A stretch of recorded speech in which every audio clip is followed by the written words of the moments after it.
Hello friends, channel को पुणी थे स्वागत। आज आम अर्ली मॉडर्न यूरोपर urban development and town life अध्यायर क्विक रिविजन करवा।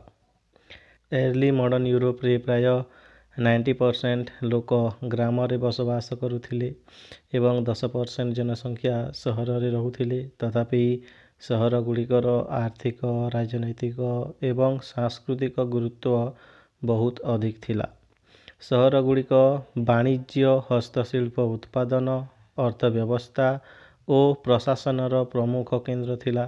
यूरोपीय सहर गुड़िकर विकास मध्य जुगरे होइथिला, जेतेबेले शासक माने सहर गुड़िकु चार्टर देउथिले। एही चार्टर माध्यम रे सहर गुड़िक बजार स्थापन, सहर रे प्राचीर बा बाड़ा बनैबा और स्वशासनर अधिकार पाइथिले। आर्थिक जीवन गिल्ड मानक नियंत्रण रे थिला। गिल्ड गुड़िक कारीगर और व्यापारी मानकर संगठन थिला, जो माने उत्पादन और गुणवत्ता को बा क्वालिटी को नियंत्रण करुथिले। सहर गुड़िक यूरोपर बड़ ऐतिहासिक परिवर्तन मानकर केन्द्र थिला। प्रोटेस्टांट धर्म संस्कार आंदोलन बा प्रोटेस्टांट रिफॉर्मेशन रो धारणा प्रथमे सहर गुड़िकरे ही प्रसारित होइथिला। केन्द्रीकृत राष्ट्र मानकर विकास सहर मानकु प्रभावित कला। पुंजीवाद बा कैपिटलिज्म रो विकास रे व्यापारी और सहरीय केन्द्र मानकर गुरुत्वपूर्ण भूमिका थिला। छापाखाना और साक्षरतार विस्तार सहर गुड़िकु सांस्कृतिक केन्द्र रे परिणत कला एवं ज्ञानोदय आंदोलन बा इनलाइटमेंट रो धारणा को प्रोत्साहित कला।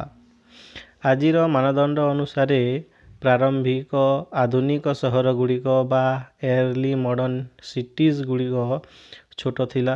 लंडन, पेरिस और नेपल्स परी सहर गुड़िक 1500 रु 1800 मध्य द्रुत भाव विकसित होइथिले।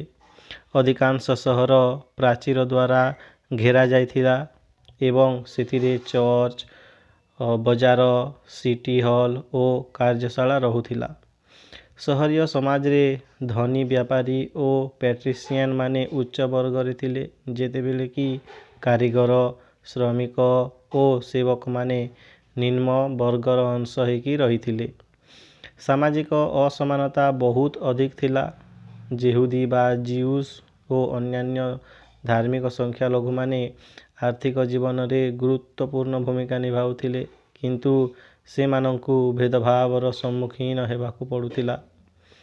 सहरीय प्रशासन परिषद बा काउंसिल द्वारा परिचालित हेउथिला एवं अधिकांश क्षेत्र रे धनी नागरिक मानकर नियंत्रण रे एहा रहुथिला।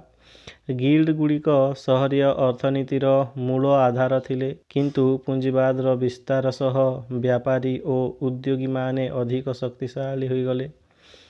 1517 मसीहारे मार्टिन लुथरंकर प्रोटेस्टांट धर्म संस्कार आंदोलन सहर गुड़िकु गभीर भाव रे प्रभावित कला। अनेक सहर रे धार्मिक विवाद और विभाजन देखिबाकु मिलिला। सेहीपरि दारिद्र्य मध्य एक बड़ सहरीय समस्या थिला। एहार समाधान पाई अनेक अनाथ आश्रम, हॉस्पिटल और वर्क हाउस स्थापन करा जाइथिला, किंतु दारिद्र्य को पूर्ण भाव रे दूर करा जाई पारि नथिला। तो सांग माने एहा थिला आपणकर चैप्टर समरी। जदि आमे एही चैप्टर सार कथा को देखिबा ताहेले चैप्टर कहूची जे प्रारंभिक आधुनिक सहर गुड़िक जनसंख्या दृष्टि छोट थिले, किंतु वाणिज्य, पुंजीवाद, राजनीति, धर्म, संस्कृति, साक्षरता, राष्ट्र गठन और ज्ञानोदय परी प्राय सबु बड़ विकास रो केन्द्र थिला। तो सांग माने आज पाई एतिकी। देखा हबो आउ गोटे वीडियो रे, सेते बेले जाय पढुतांतु। This is Vimal, your estimator and educator. Keep watching, keep learning and keep growing. Thank you.